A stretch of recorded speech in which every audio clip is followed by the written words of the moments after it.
If you did the reading, the terms green and sustainable were used pretty much interchangeably, but they're truly not the same. The word green is tossed around all the time, and it doesn't mean the same thing for every company. So I wanted to briefly discuss the difference between green and sustainable. These terms are not, in fact, interchangeable and shouldn't be. Let's explore. A design is considered green if it serves to reduce some of the harmful impacts buildings have on our environment and the building's inhabitants. Green buildings help reduce the footprint left on a natural environment and improve the health of the occupants. Here are a couple factors of green design. Green design includes building for energy efficiency, including the use of renewable energy sources such as wind, geothermal, and solar. Green design means creating a healthy indoor environment, meaning that occupants aren't breathing in toxic gases. They're happy and they're comfortable. They're not too hot, not too cold. They have views. We'll explore healthy interiors as the class moves forward. Green design means providing adequate ventilation, making use of fresh outdoor air as much as possible. Green design also means making material choices that minimize VOCs, or volatile organic compounds, which can contribute to illness of the inhabitants. Those are the toxic gases I was referring to earlier. You know that new car smell when you buy a new automobile? That smell is off-gassing from the materials used inside the car, and it's really bad for you. Green design can mean specifying low-energy appliances, light fixtures, or other building components, perhaps with an ENERGY STAR rating. Green design also means providing for efficient use of water by choosing the right faucets, toilets, and shower heads, or by xeriscaping, using recycled water, or collecting rainwater. There are lots of things you can do as a designer that are considered green. So green design sounds pretty good, right? Why would green design not be considered a good thing? Reducing environmental impact is certainly a worthy goal, but it's actually far from achieving sustainability. Let's take a look at what that means. So a design is considered sustainable if it meets present needs without compromising the ability of future generations to meet their needs. So it's great if it meets our needs, but we also want to consider the needs of our children and grandchildren who still need to live on this planet. Sustainability has more to do with the future than the present. Sustainability as a word comes from the term sustainable agriculture. This means using farming techniques to protect the environment, public health, and human communities, and also animal welfare without compromising future generations to do the same.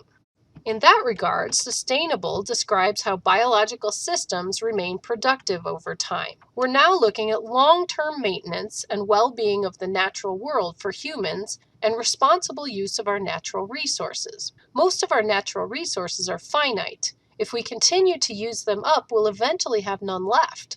This is especially true of our fossil fuels. Sustainable products reduce the impact on the environment by using responsibly sourced products. This means they're completely renewable within a 10-year period. They're sustainably harvested, which means the company doesn't take out an entire forest all at once, and that harvesting these products doesn't pollute the air or permanently reduce the supply of that natural resource. Let's take a look at a couple examples that are considered green but might not necessarily qualify as sustainable. The first is bamboo. Bamboo is completely renewable as a source, which means if you cut down the entire bamboo forest, it'll grow back quickly. I think it's about 3 to 5 years. So it's often touted as green. But bamboo is primarily grown in China, so if you're designing a project in the US, then your bamboo has to be transported by ships and trucks, which are creating air pollution from fossil fuels that then contribute to global climate change. So it's green, but not sustainable. Get it? Now let's consider wood. Wood is eco-friendly. It's a natural material that grows in a forest, so it's replenishable, natural, and extremely durable.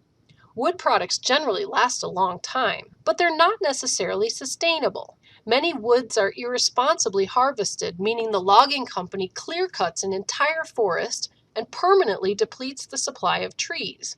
Again, we have a product that's green, but not sustainable. We'll talk later in this class about the Forest Stewardship Council, or FSC, and how they're taking steps to ensure woods are sustainable and green, but that's for another day.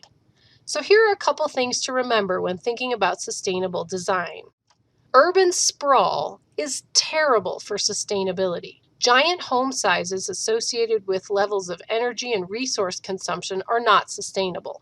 Average homes in the US are double the size of those in other developed countries, and retrofitting over 100 million thinly insulated and poorly constructed homes to achieve sustainability will be a monumental task. New and retrofit homes should be built to a zero energy standard. Only a house with zero energy consumption and zero carbon emissions can be considered sustainable. And if you watch the TED Talk I posted, we really want to be looking towards more net positive buildings so we can actually help the earth heal. Current building standards contribute to rapid depletion of natural gas and fossil fuels. Urban sprawl is something that benefits the developer and the auto companies, and maybe even the homeowner, since you can save money by moving further out, but it costs us all in terms of depleting our natural resources. If you live further out from the city, you inevitably will require more gas for your car to run your errands, get to work, and meet your friends for dinner. Buildings should be restricted on prime agricultural land. The highest and best use of our land is for agriculture, especially considering the current average of 1,500 miles from farm to table with our current delivery standards. We need to start transitioning to a more local food supply system. Like they said in the TED Talk, the best sustainable buildings are built in a way that we improve what is there now. Blank, untouched land looks so tempting and full of possibilities, but it doesn't make things better for future generations. Robert Stern, famous architect and professor at Yale School of Architecture, said a few years ago, "In 10 years, we aren't going to talk about sustainability anymore because it's going to be built into the processes of architecture." He also says, with the growth of sustainability in the architecture industry, one day claiming a building is sustainable will be like an architect getting up in front of an audience and proudly proclaiming how his buildings did not fall down. This is why this class is so important. Fasten your seatbelt, it's going to be an interesting ride. Talk to you soon.